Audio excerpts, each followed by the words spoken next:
Assalamualaikum warahmatullahi wabarakatuh. Alhamdulillah rabbil alamin. Wassalatu wassalamu ala khatamil anbiya'i wal mursalin nabiyyina Muhammadin wa ala alihi wa sahbihi.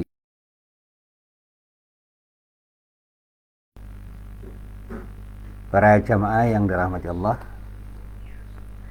alhamdulillah pagi ini kita bisa bertemu dan kita berharap benar-benar menjadi pertemuan yang mendapatkan ridho dari Allah Subhanahu wa taala. Amin. Para jamaah rahmati Allah, pagi ini saya ingin bercerita, tapi cerita ini bukan sekedar cerita, tapi pengalaman empiris, pengalaman nyata di lapangan yang membuat saya kepingin berbagi dengan banyak orang.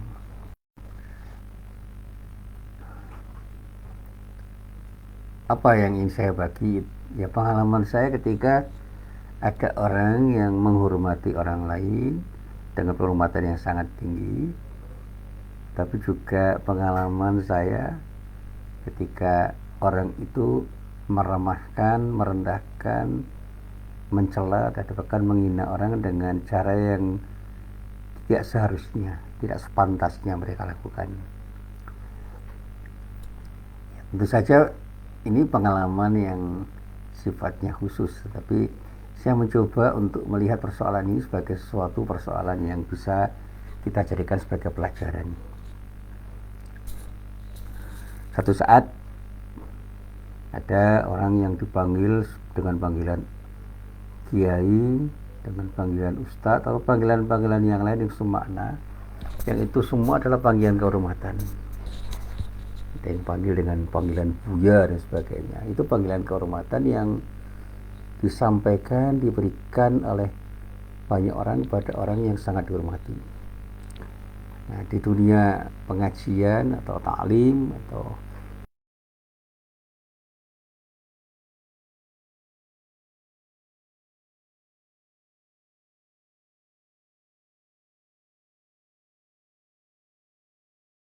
sesuatu yang luar biasa, itu sesuatu yang biasa-biasa aja. Bahkan saya katakan bahwa panggilan-panggilan yang diberikan oleh para santri pada kiainya itu yang mengalir saja. Nah, sang kiai tidak pernah minta dipanggil sebagai seorang kiai, tapi itu menjadi sebuah tradisi yang berada di pesantren. Kalau saya kebetulan berada di sekolah atau madrasah, itu memanggil guru saya dengan panggilan ustaz. Dan itu biasa saja bagi saya, itu bukan soal yang luar biasa. Termasuk ketika saya dipanggil oleh murid-murid saya dengan panggilan ustaz, karena saya mengajar di madrasah dan saya mengajar sebagai guru ngaji. Akan ada yang memanggil saya dengan panggilan kiai karena saya sering menjadi imam di sebuah masjid di mana para jamaah itu menghormati saya dengan penghormatan yang sangat tinggi. Saya memang diingatkan oleh banyak orang jangan merasa senang dengan panggilan itu dan merasa tersanjung dengan panggilan kiai dan ustadz. Dan saya sampaikan terima kasih. Saya tidak pernah meminta dan saya sebenarnya tidak ingin dipanggil dengan panggilan itu. Saya ingin semua natural saja lah. Para jamaah yang dirahmati Allah, di samping itu juga ada orang yang memanggil dengan panggilan-panggilan lakop atau gelaran yang sifatnya meremehkan. Saya juga punya pengalaman seperti itu, diremehkan orang dengan panggilan-panggilan tertentu atau sebutan tertentu yang pada saatnya memang saya harus menyadari bahwa saya memang tidak punya sesuatu yang harus saya unggulkan, sehingga kalau saya diremehkan orang itu biasa saja. Itu bukan sesuatu yang luar biasa. Nah, terkait dengan pengalaman itu, saya lalu ingat sebuah kabar tentang kasus ustadz yang dikatakan oleh banyak orang telah berbohong. Ada lagi muncul kasus-kasus yang lain, kasus ustadz yang dipanggil oleh para santrinya itu dengan kiai, ternyata juga berseteru dengan para santrinya, dan pada saatnya ustadz itu menjadi jatuh namanya karena dia tidak bisa menjaga muruahnya, tidak bisa menjaga akhlaknya sebagai seorang ustadz yang disebutkan oleh orang-orang yang menjadi santrinya atau menjadi murid-muridnya, baik di pengajian maupun di dalam madrasah. Bahkan ada seorang laki-laki yang semula itu terkenal di televisi karena mengubur-ubur hantu, itu juga dipanggil dengan sebutan ustadz. Ini kerjaannya yang ngubur-ubur hantu di televisi itu, dan kemudian dipanggil ustadz karena ketika ngubur-ngubur hantu itu dia qomat qamit dengan doa-doa yang dikatakan sebagai doa standar untuk mengubur hantu. Nah kan sekarang ini ada penceramah yang sengaja direbutkan oleh media sosial dan juga media elektronik, baik radio maupun televisi, yang kemudian juga dipanggil oleh banyak orang dengan panggilan ustadz.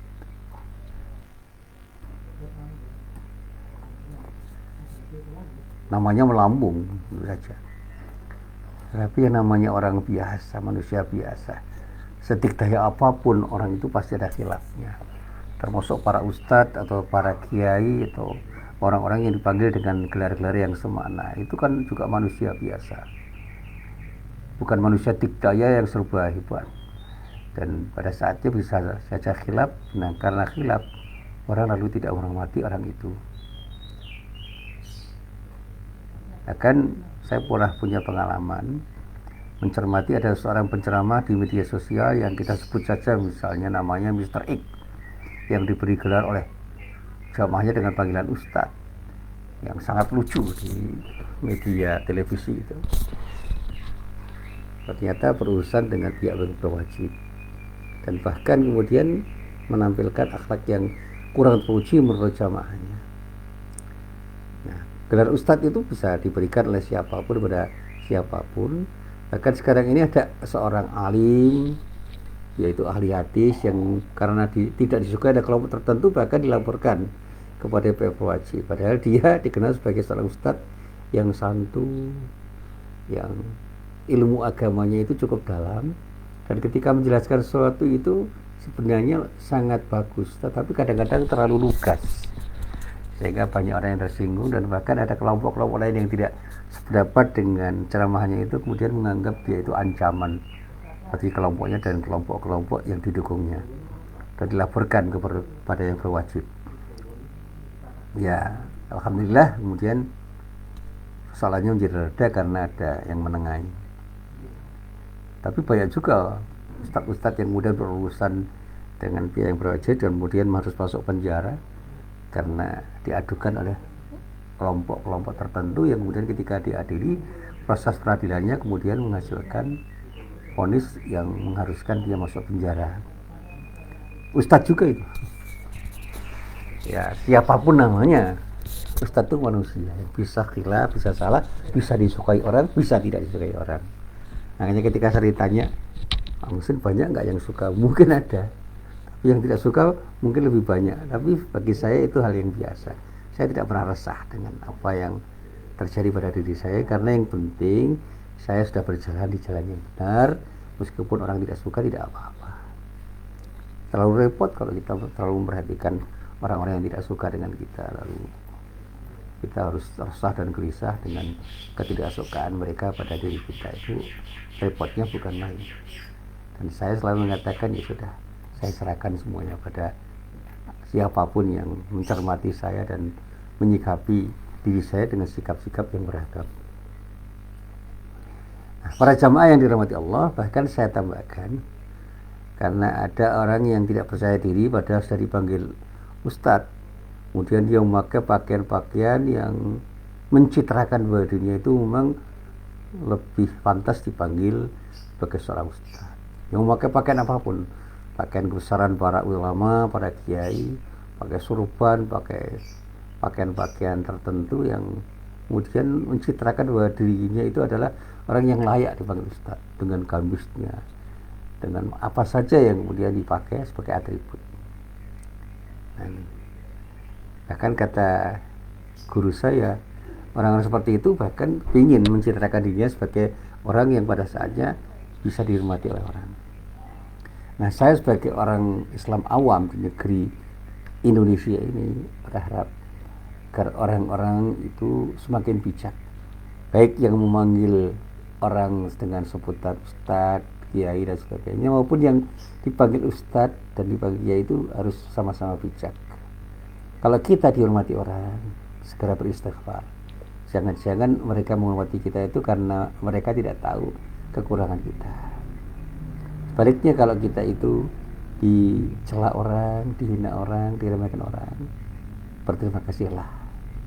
Karena jangan-jangan memang kita ini masih terlalu banyak kekurangan, sehingga perlu belajar untuk bisa menjadi lebih baik. Dan kalau kita sebagai orang awam ingin memanggil dengan sebutan apapun, ya sudah, hormatilah orang lain dengan penghormatan yang wajar-wajar saja. Kita bisa menghormati guru kita dengan panggilan ustaz, tapi bukan berarti kita memuliakan semulia-mulianya, seolah-olah guru kita itu orang yang tidak pernah bisa salah. Ketika guru kita salah, diingatkan. Akan saya katakan, kiai pun bisa salah, dan bisa kita ingatkan, dan boleh kita ingatkan dengan cara yang terbaik. Sekumpulan kiai pun bisa salah. Makanya saya pernah dicela orang karena saya tidak setuju dengan pendapat seorang kiai atau kelompok kiai tertentu. Tapi saya tidak pernah mencela, saya cuma tidak sependapat saja. Dan sikap saya coba untuk saya bertanggung jawab kepada Allah dan kepada siapapun yang melihat saya tidak bersikap sama dengan sikap orang lain ketika memahami dan mencermati serta merespon fatwa kiai dan sekelompok kiai-kiai yang berfatwa itu.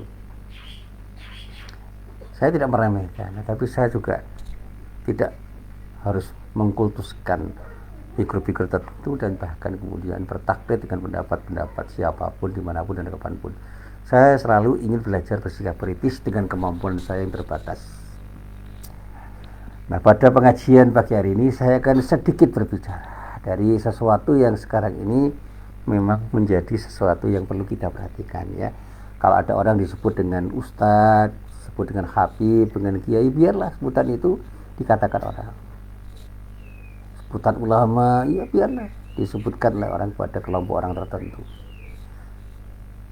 Sebutan orang, sebutan Gus, Ajengan, Buya, Andre, Aang, ya sudah, sebutan itu biarlah itu mengalir saja sebagai sesuatu yang secara kultural mengalir menjadi budaya masing-masing kelompok dan daerah.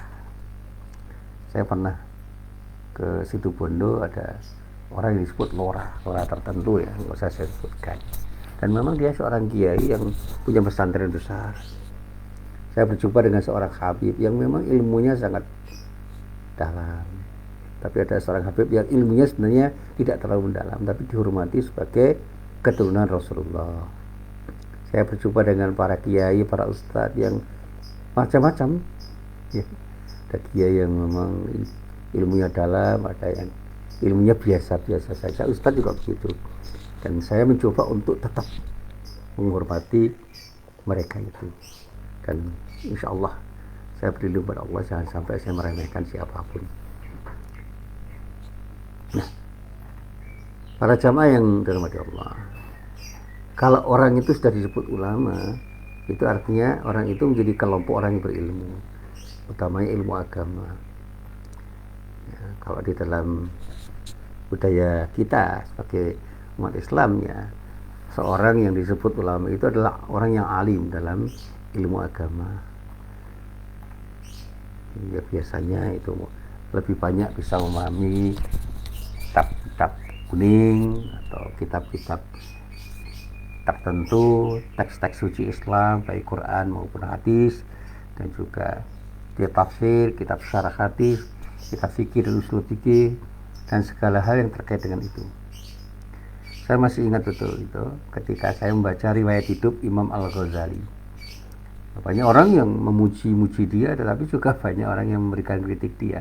Akan saya membaca tulisannya Yusuf Al-Qaradawi tentang bagaimana orang itu memberikan pujian dan memberikan kritik terhadap Al-Ghazali itu biasa-biasa aja. Jadi Imam Al-Ghazali itu pernah ditulis oleh Yusuf Al-Qaradawi dengan tulisan Al-Imam Al-Ghazali baina matihi wa naqidihi. Imam Ghazali di antara orang yang memuji dan memberikan kritik terhadap beliau. Itu biasa saja, saya melihat kritik terhadap Imam Ghazali itu biasa, pujian juga biasa aja. Dia itu manusia, bisa salah, bisa benar, bisa dianggap hebat oleh orang lain, bisa dianggap tidak hebat oleh orang lain. Bahkan di Indonesia itu ada orang yang meragukan keulamaan seorang Buya Hamka misalnya, ya biasa saja, biasa ya. Tetapi saya tidak akan ikut-ikut seperti itu. Saya ingin tetap bersikap hormat terhadap siapapun, termasuk para ulama, para kiai yang sudah malang melintang di dunia dakwah, di dunia pengajian, dan bahkan punya pesantren dan sebagainya. Termasuk para kiai, saya punya teman-teman kiai-kiai muda yang saya takdim sama beliau karena ilmu agamanya memang dalam. Gelar kiai itu ya gelar yang terkenal di Indonesia, namanya di Jawa, yang pada saatnya di Arab bisa saja itu disebut syah. Syah itu guru. Kalau saya pernah belajar ilmu hadis, syah itu guru hadis. Dan sebutan syah itu biasa saja disebutkan oleh orang karena orang-orang itu menghormatinya sebagai seorang guru. Nah, dalam satu kesempatan, ini kata teman saya di pesantren tertentu di Yogyakarta itu, ada seorang kiai besar, menurut mereka, tidak usah saya sebutkan, itu menawarkan satu pengertian yang terkait dengan kiai yang sangat relevan dengan kondisi sosial kemasyarakatan sekarang ini. Dia mengatakan begini, kiai itu ya, di bahasa beliau itu humul ladina yang duruna al-ummata bi'ainir rahmah. Mereka atau siapapun yang memandang segala sisi kehidupan umat dengan pandangan rahmat, pandangan kasih sayang, bukan pandangan kebencian, kebengisan, apalagi kekejian, kekejaman, dan meremehkan orang lain. Jadi seorang kiai itu adalah orang yang berakhlak mulia, sehingga dia memandang siapapun di kalangan umat manusia itu sebagai orang yang terhormat. Dia penuh kasih sayang, penuh dengan kesantunan. Karena ilmunya tinggi, dan semakin tinggi ilmu orang itu, seharusnya dia semakin bersikap rendah hati, dan apalagi ketika orang itu punya ilmu agama yang tinggi, akhlaknya harus semakin terbangun. Nah, sapaan para santri terhadap kiai itu adalah sapaan penghormatan. Dan pada saatnya memang kiai-kiai itu banyak yang kemudian menjaga muruahnya sehingga dihormati banyak santrinya. Termasuk sekarang ini para habib. Habib itu adalah sebutan yang juga harus kita hargai dan hormati, karena di kalangan umat Islam banyak yang sangat hormat terhadap habib itu karena beliau diyakini menjadi keturunan Rasulullah.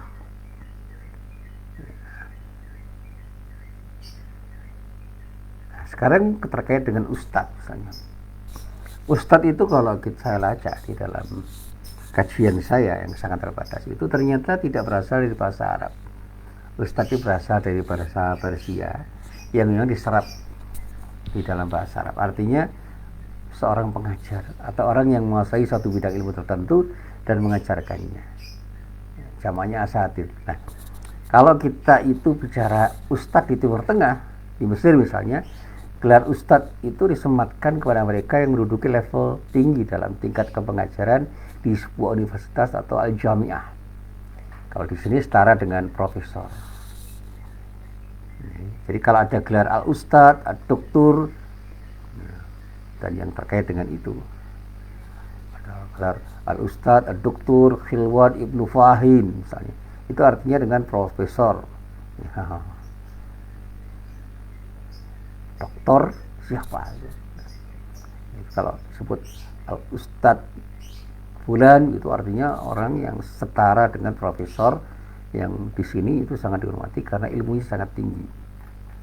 Nah, dengan pengertian ini maka di Timur Tengah orang dengan serta-merta tidak disebut sebagai ustadz kecuali kalau sudah punya penguasa ilmu yang sangat tinggi.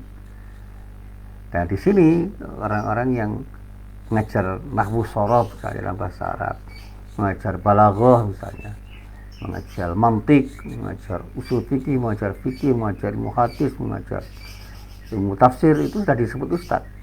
Dan di Indonesia sebutan ustad itu bahkan lazim disematkan kepada siapapun yang mengajarkan segala hal yang terkait dengan persoalan ilmu agama. Bahkan pengajar baca tulis Al-Quran pun di TPA, Taman Pendidikan Al-Quran, disebut juga dengan ustad. Pengajar di sekolah diniyah, madrasah agama, madrasah diniyah, maupun penceramah-penceramah yang diorbitkan di televisi maupun di media sosial, itu dipanggil oleh ustadz. Dan bagi saya itu sah-sah saja, kita tidak usah resah dan gelisah dengan sebutan itu. Memang kalau kita mau berdebat ya boleh saja, tetapi perdebatan itu menurut saya tidak terlalu bermanfaat. Nah, saya katakan bahwa pengikisan atau reduksi makna ustadz di negeri kita itu wajar-wajar saja secara kultural. Bahkan sebutan guru dari orang terhadap seseorang yang mengajar itu juga harus bisa kita maknai sebagai sebutan kultural. Sebab guru, ya, guru itu adalah orang yang punya ilmu sangat tinggi dan punya kemampuan spiritual yang sangat tinggi di negara asal di mana guru itu disebut. Nah, karena menurut yang saya cermati, guru itu berasal dari bahasa Sanskerta, dan mereka yang punya istilah itu memaknai guru itu adalah orang-orang yang punya keilmu tinggi dan punya kemampuan spiritual yang sangat tinggi. Sehingga misalnya di dunia persilatan, para biksu itu disebut sebagai guru. Itu karena di samping ilmu silatnya luar biasa, juga ilmu yang terkait dengan spiritualitasnya itu sangat tinggi. Sehingga seorang guru silat, misalnya di perguruan silat tertentu di negara tertentu yang memang silat itu menjadi bela diri tertentu yang disukai, termasuk juga kungfu dan sebagainya, orang-orang yang menjadi guru silat itu disebut sebagai guru karena memang dia dihormati oleh murid-muridnya, karena di samping dia punya kemampuan bela diri yang luar biasa, juga kematangan spiritualnya sangat tinggi. Nah, sekarang kalau ustadz itu kemudian disandang oleh orang-orang yang diorbitkan secara instan, gak usah kita hiraukan dengan pencermatan yang menghabiskan energi. Karena di layar televisi banyak ustadz, di media sosial banyak ustadz, dan mereka dikatakan ustadz oleh orang-orang yang memang menggemari mereka sebagai orang yang berperan sebagai mubalik, sebagai dai atau khatib yang berceramah tentang masalah agama. Jadi simpulan saya yang terpenting adalah kata-kata ustadz, kata kiai, dan semakna yang semakna dengan itu memang secara kultural bisa saja disebutkan oleh orang kepada orang. Nah, tapi agar kita itu tidak salah arah, sematkan gelar ustadz itu pada orang-orang yang memang pantas untuk kita belajar ustadz. Kan kalau kita diberi gelar ustadz, kita harus hati-hati, jangan sampai gelar itu kemudian menjadi bumerang bagi diri kita, karena kita merasa terlalu dihormati oleh orang, dan bahkan kemudian ada sikap yang tidak proporsional dari orang-orang terhadap diri kita, dan kadang-kadang kita juga bisa sombong sebagai akibat dari sebutan yang dikatakan oleh orang pada diri kita. Saya pribadi tidak senang dan tidak berharap disebut ustadz, tapi banyak murid saya yang memanggil saya ustadz. Saya sudah mengatakan gak usah dipanggil ustadz pak, gitu aja lah, gak apa-apa ustadz, yang penting saya tetap menghormati ustadz. Ya, saya katakan saya juga menghormati Anda, yang penting proporsional saja. Mari kita sapa dengan sapaan yang pantas, yang layak, dan jangan menyapa orang dengan sapaan-sapaan yang tidak sepantasnya disapakan kepada orang. Dan yang terakhir dalam kasus yang terkait dengan panggilan ustadz itu, mari kita cermati dan kita coba untuk kita sikapi dengan benar bahwa panggilan-panggilan ustadz itu memang panggilan yang terhormat, dan kalau kita sudah dipanggil ustadz, jadilah orang yang berhati-hati agar kita tidak menjadi orang yang dicela orang karena kita salah di dalam bersikap dan bertindak. Sampai itu kalau kita memanggil ustadz, jangan sampai kita terlalu menghormati orang dengan penghormatan yang terlalu tinggi berlebihan. Sekali lagi semua orang itu bisa salah, semua orang bisa khilaf. Maklumi orang-orang yang disebut ustadz itu kalau salah. Dan sekali lagi kalau kita sudah dipanggil ustadz, kita harus ekstra hati-hati, jangan sampai kita itu bertindak dengan tindakan yang tidak tepat. Kita harus bisa menjaga muruah kita, menjaga akhlak kita, sehingga benar-benar dengan keterjagaan akhlak kita, panggilan ustadz pada diri kita yang melekat itu jadi panggilan yang memang layak dikatakan oleh orang pada diri kita, tanpa kita berharap bahwa mereka harus selamanya memanggil diri kita dengan panggilan ustadz. Jadi sekali lagi, kalau kita itu dipanggil ustadz, jadilah orang yang dengan panggilan itu kita menjadi orang yang berhati-hati untuk bersikap dan bertindak. Jadilah orang yang kemudian menjadi orang yang bisa menjadi contoh bagi orang lain kalau sudah dipanggil dengan panggilan itu, karena panggilan itu merupakan bukan baca dari baik orang yang pada saatnya justru menantang diri kita untuk lebih berhati-hati di dalam bersikap dan bertindak, termasuk di dalam berbicara. Inilah apa yang bisa saya sampaikan. Dan yang terakhir, mari kita sama-sama punya kesetiaan untuk saling menghargai dan menghormati. Dan kalau ada kesalahan di antara kita, mari kita saling mengingatkan satu sama lain. Jangan sampai kita saling membenci di antara satu dengan yang lain, sehingga kebencian itu akan berakibat buruk pada kita semua. Hadirlah dengan cinta dan kasih sayang. Mudah-mudahan dengan cinta dan kasih sayang kita akan semakin bisa menjadi manusia-manusia yang betul-betul bisa berakhlak mulia, karena di antara kita ada keinginan untuk saling mengingatkan, dan di antara kita ada keinginan untuk saling bisa berlomba menjadi lebih baik dari waktu ke waktu. Inilah apa yang bisa saya sampaikan. Mudah-mudahan bermanfaat. Billahi taufik wal hidayah. Wassalamualaikum warahmatullahi wabarakatuh.